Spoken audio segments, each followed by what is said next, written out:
안녕하십니까. 오늘은 부조와 선지자 제26장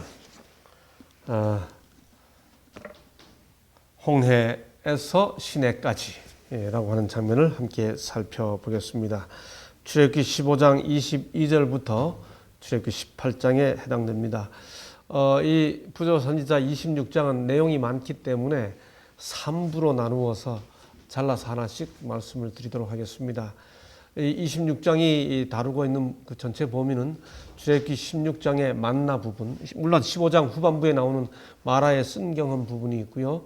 그래서 일부에서 마라의 쓴 경험과 출애굽기 16장의 만나 사건, 두 번째가 출애굽기 17장 전반부에 나오는 이 무리바 물 사건, 그 다음에 출애굽기 17장 후반부에 나오는 아말렉과의 전쟁 부분, 이렇게 3부로 나누어서 하나씩 공부해 보도록 하겠습니다. 먼저 출애굽기 15장 22절부터 나오는 이 마라의 쓴 경험과 16장에 나오는 만나 경험입니다. 홍해를 건넌 이스라엘 백성들이 다시 이 광야의 여정을 시작하지요. 홍해서부터 3일이 지납니다. 그래서 수르 광야에 이르게 되죠. 그런데 이 3일 동안 광야를 지나는 그들이 물을 먹지 못합니다. 여러분, 물이 없는 곳이 사막과 광야지요. 우리말로 사막, 모래사자 아닙니까? 사막은 그야말로 모래만 쫙 있는 것이고요. 광야는 모래는 아니고 바위들이 있는 길들입니다. 약 두 곳 다 물이 없습니다. 그냥 물을 안 마셔도 이 탈수가 사람을 가장 힘들게 하지 않습니까? 먹지 못하는 것보다 음식을 안 먹는 것보다 물을 안 먹으면 인간이 더 생존하기가 더 힘들지요. 그것도 어린아이들, 또 수많은 무리들이, 짐승들이 끌고 걷는 이 상황이라고 그러면 더 그렇겠지요. 그들이 준비해 온 물이 다 떨어졌다. 저들이 뙤약볕에 타는 듯한 광야를 지친 걸음으로 느릿느릿 걸어갈 때에 그들의 타는 듯한 갈증을 풀어줄 수 있는 것은 아무것도 없었다. 물. 이 지역을 훤히 알고 있는 모세는 다른 사람들이 알지 못하는 것을 알고 있었다. 곧 이곳에서 제일 가까운 마라에는 샘물이 있었으나 그 물은 마시기에 부적당했다. 모세는 알고 있었던 겁니다. 그러다가 물을 만나죠. 물이다! 마라에 도착한 겁니다. 모세는 알고 있었어도 그 갈증으로 인해 일어나는 아주 본능적 그 물을 얼마나 인간이 먹지 못하면 먹고 싶어 하게 됩니까? 어린아이들을 포함한 그 많은 대군이 모두 물을 먹지 못했을 때 느꼈을 그 엄청난 고통을 한번 생각해 보십시오. 그러다가 물을 만났을 때 기쁨은 또 얼마나 컸겠습니까? 그야말로 이 기쁨은 말할 나위도 없죠. 그런데 이 물이 못 먹는 물인 겁니다. 그래서 목이 마른 만큼 물을 만났을 때 기뻤다가 그 물을 못 먹게 되었을 때 느끼는 그 절망, 이건 어떻게 표현할 수 있을까요? 말 그대로 갈증의 크기에 비례하는 절망의 크기인 거지요. 이럴 때 하나님께서 모세에게 뭐라고 말씀하십니까? 여호와께서 그에게 한 나무를 지시하시니 그가 물에 던짐에 물이 달아졌더라. 여러분, 못 먹던 물이 나무를 던져서 먹게 됐습니다. 이때는 또 얼마나 기뻤겠습니까? 말 그대로 절망의 크기에 반비례하여서, 어쩌면 반비례 정도가 아니라 반비례의 배가 됐겠죠. 그래서 느끼는 기쁨의 크기입니다. 하나님께서 모세에게 나무를 지시하시고 나무를 던졌습니다. 이 나무의 실체가 뭔가요? 표상적이지요. 찰스 로빈슨은 바로 그것의 의미를 이렇게 설명하고 있습니다. 마라의 쓴 경험 당할 때면 마시기 두려워 부르짖네. 그 다음 큰 가지 되신 주, 바로 이거지요. 광야 같은 세상 살아가다가 우리 모두 목이 마릅니다. 그래서 이것저것 물을 찾죠. 근데 내 갈증 풀어줄 거라고 생각하고 마셨던 물들이 우리 모두를 다시 좌절시키죠. 그때 우리의 쓴맛 경험한, 아주 쓴맛을 마신 인생 경험의 상황에 있을 때 큰 가지가 던져집니다. 그 가지가 뭔가요? 십자가입니다. 우리 주님이십니다. 내 잔의 쓴맛은 사라지네. 그렇습니다. 살다가 경험하게 되는 수많은 쓴 경험들, 그것을 단맛으로 다시 바꾸어 주는 것은 십자가밖에 없습니다. 이 마라의 여정을 지나고 이스라엘 백성들이 드디어 신광야에 이릅니다. 여러분, 이제 물은 마라에서 물은 먹었습니다만 신광야에 이르게 되니 이제는 먹지 못한 겁니다. 여러분, 인간이 겪을 수 있는 고통 중에 가장 큰 고통이 먹지 못하는 고통이죠. 여러분, 금식 기도하기 때문에 안 먹은 것 말고요. 실제로 먹을 게 없어서 굶어본 경험 해보셨나요? 요즘 젊은 분들은 전혀 그런 경험 없으실 겁니다. 다 지금은 너무 많이 먹어서 그 먹은 거 어떻게 빼느냐가 다이어트 열풍 아닙니까? 아마 그러나 지금 60대 이상 되는 분들 중에는 어떤 분들은 그런 경험을 많이 하셨을 겁니다. 저희 세대만 해도 그 당시 모든 분들이 그렇게 하지 않았습니다만 시골에 살고 또 도시 빈민 생활을 했던 저만 해도 고등학교 시절에 정말 먹을 게 없어가지고 나흘씩 이렇게 풀떼죽 같은 것만 먹기도 하고, 또 먹을 것이 없어 남이 농사 짓고 난 다음에 남겨진 밭에 가서 이 감자 부스러기 구하고, 그 다음에 다른 이웃집 사람이 먹다가 그 다음에 식어서 안 먹은 막 이렇게 늘어난 그 보리밥 섞은 밥 그런 거 먹다가 이게 배가 상해보기도 하고, 한 3일 굶고 너무 배가 고파가지고 옆집 아줌마가 부엌에서 밥하는 데 가서 한 숟가락 밥 좀 달라고 해봤던 경험도 있고, 여러분, 이 배고픈 경험은 정말 고통스러운 경험이지요. 그 중에서 이 백성들이 무리지어 함께 이동하던 도중에 배가 고파졌습니다. 우리가 애굽 땅에서 고기 가마 곁에 앉았던 때와 떡을 배불리 먹던 때에 여호와의 손에 죽었다면 좋았을 것을 너희가 이 광야로 우리를 인도하여 내어 이 온 회중으로 줄여 죽게 하는도다. 백성들이 할 수 있는 건 그저 원망꾸립니다. 배고프면 원망하고 목마르면 원망하고. 저들이 준비한 양식은 이제 떨어지기 시작하였다. 광야에서는 목초가 부족하여 저들의 양떼는 줄어들고 있었다. 이 많은 군중을 위하여 어떻게 양식을 공급할 것인가. 의심이 저들의 마음에 가득하고 저들은 다시 불평하였다. 이때 하나님께서 모세에게 백성들을 향해 이렇게 말하죠. 내가 너희를 위하여 하늘에서 양식을 비같이 내리리니 백성이 나가서 일용할 것을 날마다 거둘 것이다.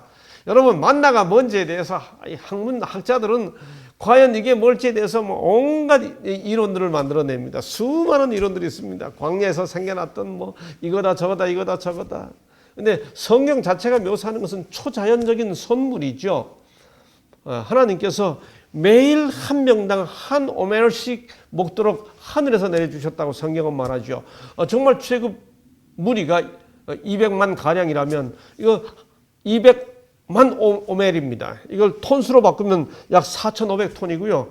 15톤 화물 열차 300대 분량이 광야에 초자연적 음식이 내린 거죠. 이 만나가 내릴 때 출애굽기 16장 7절 10절에 보면 만나가 내릴 때 그냥 내리지 않았습니다. 뭐라고 말하는가 하면 아침에는 너희가 여호와의 뭘 보리니? 영광을 보리니 합니다. 여러분, 하나님의 영광은 이미 창세기 4장 에덴 동산 동편에 셰키나와 함께 나타났었습니다만은 성경 기록상 영광이란 단어가 맨 처음 등장하는 곳이 바로 여기입니다. 영광은 뭔가요? 하나님께서 임재하실 때 나타나는 빛이 영광이 히브리어로 카보드, 굉장히 중요한 단어입니다. 구조와 선지자 294쪽은 저들이 결코 목격한 일이 없었던 것 같은 영광이 하나님의 임재를 상징했다. 단순하게 음식이 내린 게 아닙니다. 하나님의 임재가 거기 함께 나타난 겁니다. 아침 이스라엘 백성들이 광야에 나갔습니다. 만나를 봤습니다. 처음 보는 음식입니다. 하나님의 영광과 함께합니다. 그들이 문득 보인 반응이 뭔가요? 여러분 모르던 거 갑자기 보면 뭐라고 말해요? 우리 모두가 다 뭐지? 이렇게 하죠. 뭐지? 그 뭐지? 하는 말을 히브리어로 하면 만입니다. 만나의 이름의 뜻이 뭐죠? 뭐지? 이게 만나입니다, 여러분. 무언지 모르기 때문에 뭐야 이거? 했던 그 뭐야를 이름으로 고유명사로 만든 게 만나예요. 만나란 그래서 뭐지?입니다. 몰라서 묻기도 하고 놀라서 묻는 감탄사가 만납니다. 그게 이 하늘 음식, 하나님이 내려준 선물의 이름이 되었습니다. 이 만나는 모양이 어떤가요? 출애굽기 16장 14절에 보면 작고 둥글며 서리같이 세미하다고 말했습니다. 출애굽기 16장 31절에 보면 흰색이었습니다. 출애굽기 16장 31절에 보면 그 맛이 꿀 섞은 과자 같다고 했습니다. 민수기 11장 9절에 보면 밤에 이슬이 진에 내릴 때 만나도 같이 내렸더라. 그러니까 내릴 때는 어떻게 내리나요? 조용히 이슬처럼 조용히 내렸습니다. 여러분 그런데 이 만나를 계속 먹다 보니까 섞인 무리들이 뭐라고 불평했나요? 이제는 우리 정력이 쇠약하되 이 만나 외에는 보이는 것이 아무것도 없다. 배고플 때는 만나 주니까 다 놀라가지고 만나 이렇게 했었는데 이것만 먹다 보니까 다른 거 먹고 싶다는 거예요. 여러분 잘 아시죠? 이 만나가 뭔지. 만나를 왜 내려주셨는지 다 아시죠? 우리 주님도 말씀하셨고 신명기에도 나오지요. 사람이 떡으로만 사는 게 아니요 하나님의 말씀으로 사는 것이다.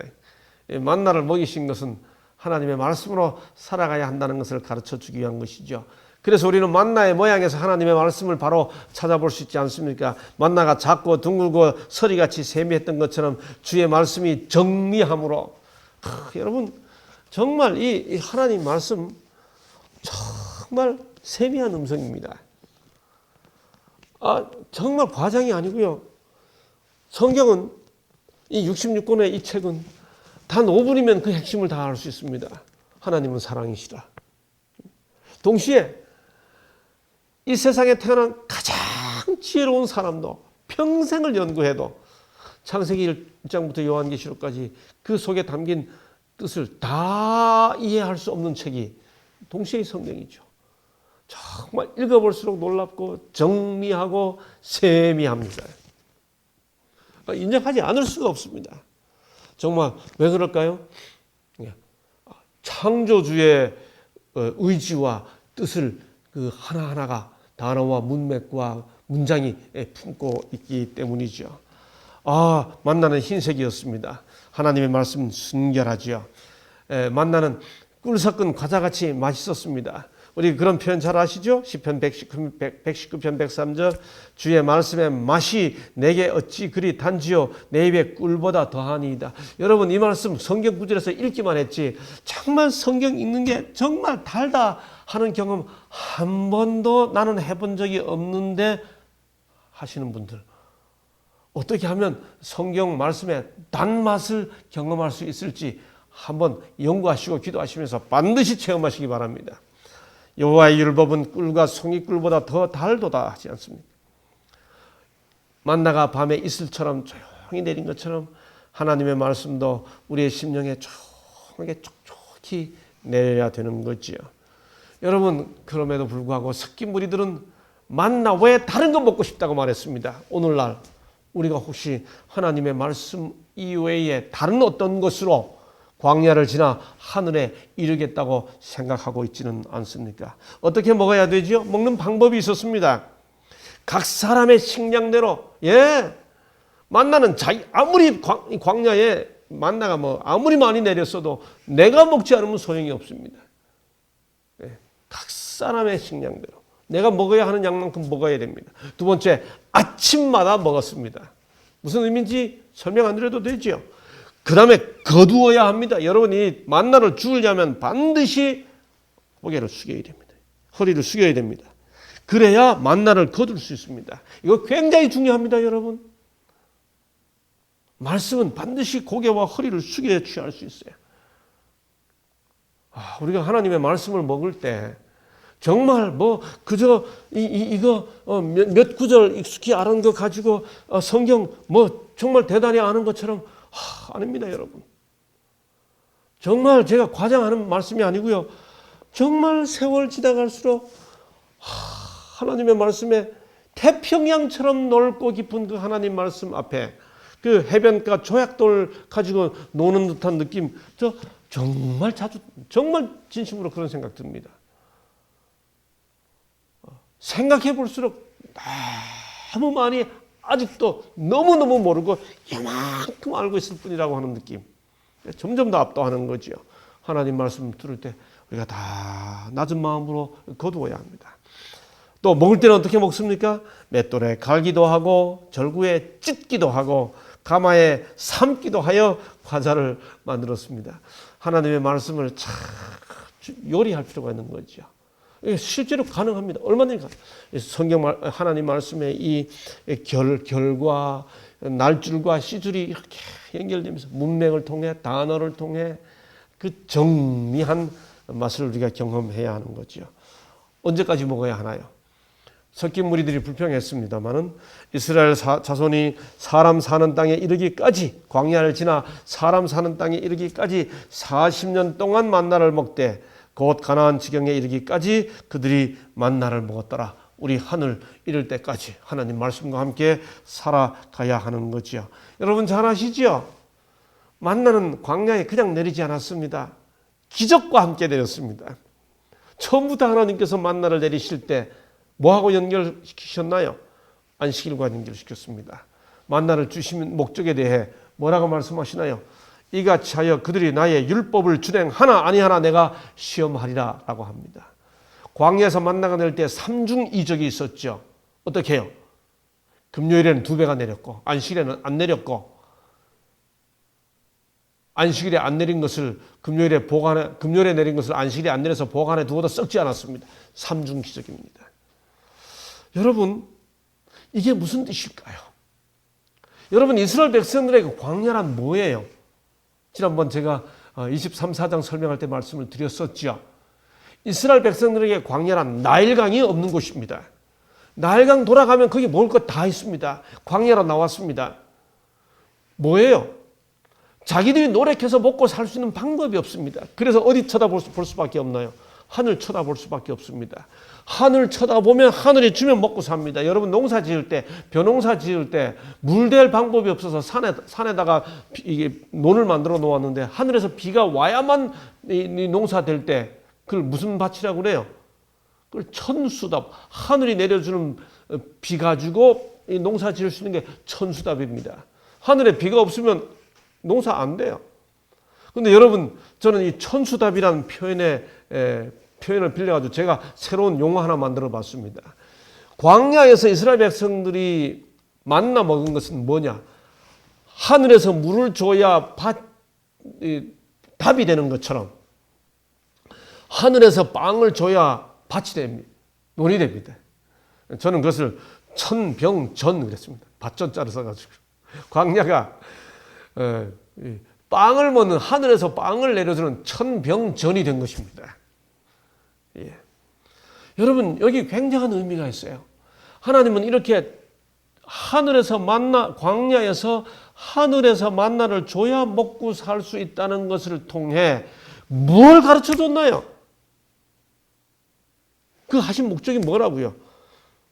안식일을 회복시켜 주는 겁니다. 여러분, 그러므로 여기에서 우리가 배워야 할 중요한 교훈은 정말 안식일을 지키는 정신은 먹고 사는 일을 하늘에 의지하고 살아간다고 하는 개념이 회복될 때 그 개념을 회복시키는 것이 하늘에서 주시는 만나를 먹고 사는 삶입니다. 내가 내 재주를 가지고 살았다라고 하지 않게 하기 위해 신명기 8장에 나옵니다. 너희가 내 손과 내 재주를 가지고 먹고 살았다라고 할까 봐 하나님께서 뭘 주셨다? 하늘에서 만나를 주셨다. 신명기 8장에 나오지요. 예, 우리가 안식일을 지킬 때 세상에서 쉽지 않습니다. 안식일을 지키면서 먹고 살아가는 그것은 하늘이 양식을 줬다고 생각하고 살아가는 삶인 것입니다. 천병전의 삶이죠. 부정선자 296조 안식일 전날은 예배일로서 거룩한 시간을 위하여 모든 것을 준비해야 한다. 안식일이 시작할 때까지 게을리한 일은 안식일이 지날 때까지 하지 말고 두어야 한다. 이런 방법이 부주의한 사람들의 기억력을 도와 일하는 6일 동안에 저들의 일을 주의 깊이 행하도록 만들 것이다. 안식일마저도 우리에게 하늘의 동기로, 우리의 심령을 바꿔주는 동기로 일하게 해주시는 것이다. 그 뜻입니다. 만나의 실체는 뭔가요? 그리스도시죠. 내가 생명의 떡이로라. 너희 조상들은 광야에서 만나를 먹었어도 죽었거니와 이는 하늘에서 내려오는 떡이니 사람으로 하여금 먹고 죽지 아니하게 하는 것이다. 나는 하늘로서 내려오는 산 떡이니 이 떡을 먹으면 영생하리라. 이스라엘 백성들이 광야에서 만나 먹고 살았던 것처럼 하나님의 백성들은 예수 그리스도를 먹고 살아야 한다.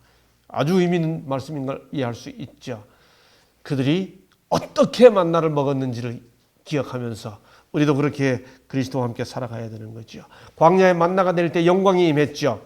말씀이 육신이 되어 우리 가운데 거하시며 우리가 그 뭘 보니? 영광을 보니. 하나님의 임재의 영광입니다. 하늘에서 만나가 선물로 주어졌죠. 하나님의 은혜로 말미암는 선물이 많은 사람에게 넘쳤다고 말합니다. 만나가 희다고 그랬죠. 죄를 범치 아니하시고 그 입에 괴사도 없으신 아주 순결하신 그리스도를 나타내 주는 겁니다. 요한계시록 2장 17절 이 길은 그에게는 내가 감추었던 만나를 주고 뭔가요? 예수 그리스도가 우리와 함께 더불어 살아가기는 하늘의 선물이 될 것이라고 하는 약속입니다. 우리 지금 광야를 지나고 있습니다. 우리 배고픕니다. 우리에게도 만나가 필요합니다. 만나의 실체신 그리스도를 매일매일 만나는, 제가 말씀드리고 보니까 참 의미가 있네요. 우리의 삶 속에서 우리 만나의 실체신 그리스도를 매일매일 만나는 우리들의 삶이 되기를 간절히 소망해 마지 않습니다. 오늘은 여기까지 하겠습니다. 감사합니다.